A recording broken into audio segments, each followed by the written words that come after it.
Good morning, જય શ્રી કૃષ્ણ. હું છું બીએમ રજાસરા. મિત્રો, ઘણા દિવસ પછી આપણે જે નર્સરી બનાવી છે ત્યાં કણે આવ્યા છીએ અને તેનો વિડીયો બનાવી રહ્યા છીએ. તો આપણે અહીંયા કણે ઘણી બધી શાકભાજી ઉગાડી હતી, ટેટી ઉગાડી હતી, તરબૂચ ઉગાડ્યા હતા. જેમાં ટેટીમાં તો ટેટી પણ આવી ગઈ છે, જેનું અપડેટ આપણે છેલ્લે આપ્યું હતું, જે 0050 ખાતર આપ્યું હતું ને તેમાં. ત્યાર પછી આપણે વિડીયો બનાવ્યો જ નથી. તો આજે આપણે વિડીયો બનાવશું અને ખાતરનું રિઝલ્ટ કેવું આવ્યું તે પણ હું તમને આજના વિડીયોમાં બતાવીશ. અને ટેટી કેવડી થઈ ગઈ છે. અને ત્યાર પછી બીજા બે ત્રણ વેલા હતા ને તેમાં પણ સરસ મજાની ટેટી આવી ગઈ છે. અને અહીંયા કણે જો ઘણા દિવસ પછી પાણી બંધ હતું અને આજે પાણી આવ્યું છે, તો પાણી ભરવાની પણ આપણે વ્યવસ્થા કરવી છે. મિત્રો, સૌથી પહેલાં તમે જોઈ લો, આ છે 0050, જેને SOP તરીકે આપણે ઓળખવી છીએ, જેમાં 50% પોટાશનું પ્રમાણ હોય છે.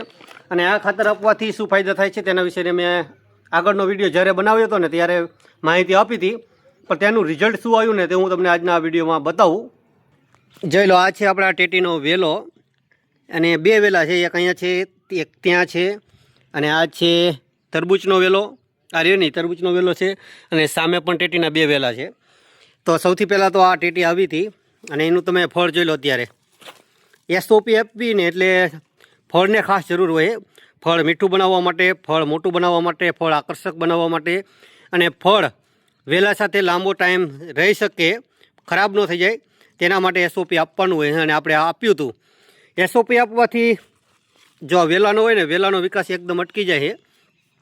અને જે વેલો હોય તે સંપૂર્ણ વિકાસ ફળ મોટું કરવામાં અને આકર્ષક બનાવવામાં કરે છે. તો આ છે ટેટી. સામે પણ ટેટી આવી છે, તે પણ હું તમને બતાવું. ત્યાર પહેલાં તમે આ જોઈ લો. આ છે તરબૂચનો વેલો, જેમાં ઘણા બધા ફૂલ આવ્યા છે. અહીંયા કણે જોઈ લો. અને અહીંયા કણે એક નાનું એવું તરબૂચ પણ આવ્યું છે, જોયું. અને ત્યાર પછી હું તમને અહીંયા કણે બતાવી દઉં. જોઈ લો, આ પણ સરસ મજાનું ફળ છે અને એકદમ મજબૂત છે.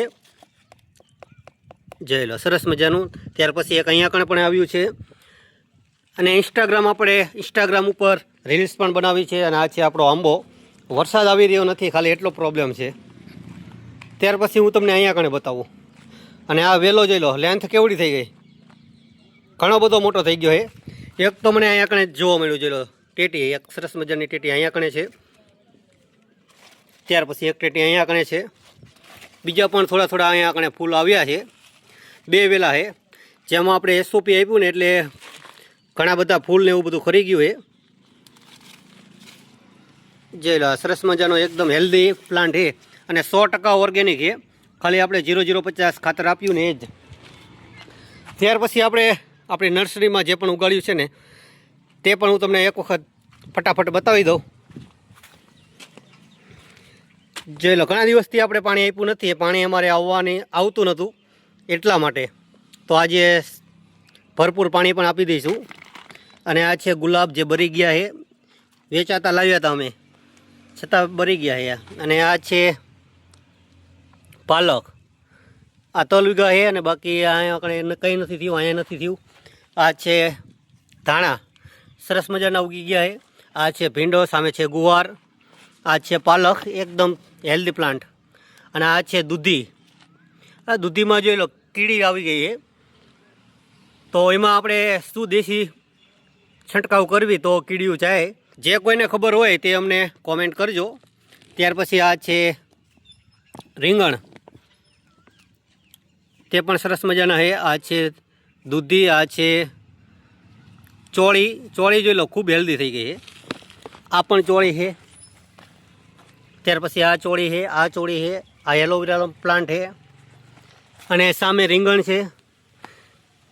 આજે આપણે નર્સરીમાં બે કામ કરવાના છે. એક તો બધા જ ઝાડવાને જે પણ ફળ ફૂલ વાવ્યા છે તેને આપણે પાણી આપી દઈશું. અને ત્યાર પછી અહીંયા ટેટીના વેલામાં આપણે SOP 0050 બીજી વખત આપી રહ્યા છીએ. આજે લગભગ 1 અઠવાડિયું જેવું થઈ ગયું છે. અઠવાડિયામાં બીજી વખત આપણે ડોઝ આપશું. ત્યાર પછી અહીંયા કણે જુઓ,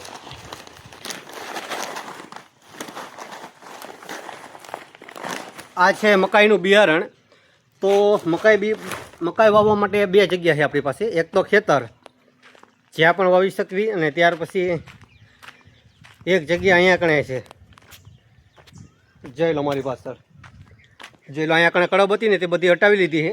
અને અહીંયા કણે ટ્રેક્ટર હાંકી અને એકદમ વ્યવસ્થિત કરી અને બાઉન્ડ્રી બનાવવી જોઈએ. બાઉન્ડ્રીની જરૂર નથી, પણ અહીંયા સુધી વાવી શકવી, વાવવું હોય તો. અને પાણીની પણ આપણી સારી એવી સુવિધા છે. અને અહીંયા કણે કોઈ પશુ પક્ષી લાગશે નહીં. તો એક અહીંયા છે, અને ત્યાર પછી બીજો ઉપાય છે ખેતર લઈ જવાનો. અહીંયા કણે આપણે એટલો માટે હમું નથી કર્યું, કારણ કે પાણી અહીંયા કણે આવતું નહોતું, પરંતુ આજથી પાણી ચાલુ થઈ ગયું છે. તો સૌથી પહેલાં તો પાણી આપીએ અને ત્યાર પછી SOP આપી દેવી. તો અત્યારે આપણે પાણી ચાલુ કરી દીધું છે. જોઈ લો અહીંયા કણે આવશે આવ્યું ને, થોડું વચમાં લાઈન તૂટલી છે એટલે. અને ત્યાર પછી આપણે આમાં SOP આપવાના છે. તો અત્યારે આપણે ટેટીમાં SOP આપી દેવી. અને આજે કોઈ મોબાઈલ પકડવાવાળો છે ને, એટલે આપણે આવી રીતના જુગાડ કરવો પડશે.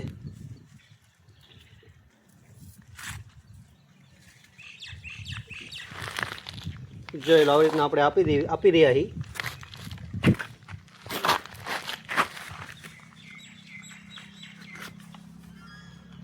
અને ત્યાર પછી આપણે થોડું પાણી બીજી વખત આપી દઈશું.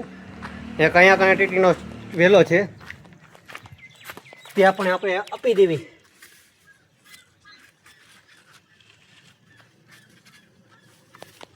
જોઈ લો, થોડું પાંદડા ઉપર પડ્યું પણ ચાલશે.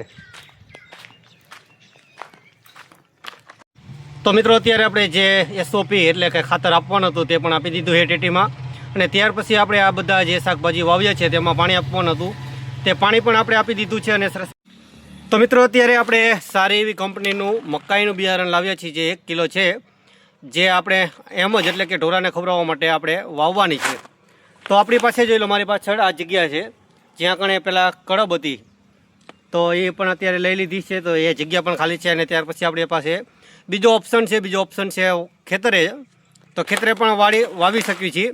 ખેતરે વાવવામાં એક જ પ્રોબ્લેમ છે, જ્યાં કણે ઢોરા લાગી શકે છે, રોજડા લાગી શકે છે. અને ત્યાર પછી અહીંયા કણે તો આખું પેકિંગ છે, પેક કરેલું છે, એટલે અહીંયા કણે કોઈ પ્રોબ્લેમ નથી. પાણીનો પ્રોબ્લેમ હતો તે પણ સોલ્વ થઈ ગયો છે. તો થોડી એવી આપણે આજે ટેસ્ટિંગ પ્રમાણે જર્મિનેશન કેવું થઈ રહ્યું છે આનું, તેના માટે આપણે કુંડામાં 1-2 જગ્યાએ વાવશું. અને ત્યાર પછી સારું એવું જર્મિનેશન હોય તો આપણે અહીંયા કણે જમીન ખેડી નાખશું. અને ત્યાર પછી અહીંયા કણે વાવવાની છે. તો સૌથી પહેલાં આપણે આને કટિંગ કરી લેવી. અને ક્યાં આપણે વાવી છીએ, કેટલા દાણા વાવી છીએ, તેના પણ હું તમને માહિતી આપીશ. મિત્રો, મકાઈનું જર્મિનેશન ચેક કરવા માટે આપણે આ એક ગ્રો બેગ લીધી છે, જેને અત્યારે પહેલાં ગોળી નાખીશું આપણે. તમારી પાસે પણ જો ઘરે જગ્યા હોય આવી થોડી ઘણી, તો ટ્રાય કરજો, મજા આવશે તમને. એકદમ નેચર સાથે આનંદ પણ મળશે, અને કંઈક ઉગાડ્યું તેનો પણ આનંદ રહેશે. અને ટાઈમ હોય ત્યારે તમે આને ટાઈમ પણ આપી શકો છો. તો અત્યારે આપણે આમાં 2 બી આપશું જર્મિનેશન ચેક કરવા માટે. ત્યાર પછી બીજી જગ્યા છે, એક આ કુંડું છે.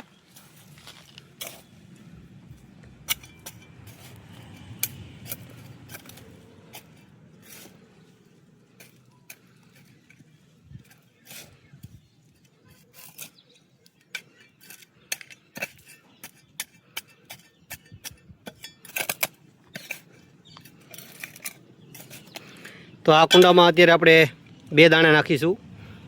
2 જગ્યાએ નાખવી અને સારી એવું રિઝલ્ટ આવે ઉગવામાં. ત્યાર પછી આપણે સામે કદાચ નાખશું અને ખેતર પણ નાખી દઈશું. તેનો પણ આપણે વિડીયો બનાવશું. તો મિત્રો, આ છે કુંડું, જેમાં આપણે આ રીતના ખાડા કરી નાખવી. એક જ ખાડો કરવી, એક જ જગ્યાએ નાખવી આપણે. અને ત્યાર પછી 2 દાણા નાખી દઈશું. જોઈ લો, આમાં 2 દાણા નાખ્યા છે. અને જોવી એમાં કેટલા દાણા ઉગે છે. લગભગ તો આમાં 100% જર્મિનેશન થવું પડે, કારણ કે દવાનો પટ પણ નાખેલો છે. ત્યાર પછી આમાં પણ આપણે એવી રીતના 2 બીજ નાખીશું ખાલી. આ તો આપણે જર્મિનેશન ટેસ્ટ કરવા માટે આપણે વાવી રહ્યા છીએ. 3 બીજ નાખ્યા, થોડા અલગ નાખી દેવી આવી રીતના. એક આપણને વિચાર છે અહીંયા કણે નાખી દેવી.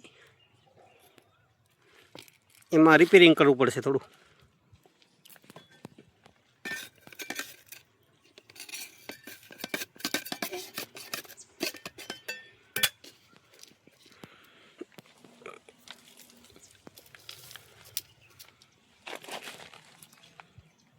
તો આમાં પણ આપણે 2 બીજ વાવી રહ્યા છીએ અને ત્યાર પછી પાણી આપી દેવી અને કેટલા દિવસમાં ઉગે છે, કેટલા દાણા ઉગે છે તે બધું જ આપણે ચેક કરશું અને ત્યાર પછી જ આપણે ખેતર અથવા તો અહીંયા આગળ વાવવાના છે. અને હવે આપણે આમાં પાણી આપી રહ્યા છીએ. તો પહેલી વાર આપણે આપવી એટલે ફૂલ પાણી જ આપશું, જેથી કરીને માટી બધી જ એકદમ પલળી જાય અને 2-3 દિવસ સુધી આમાં ભેજ રહી શકે.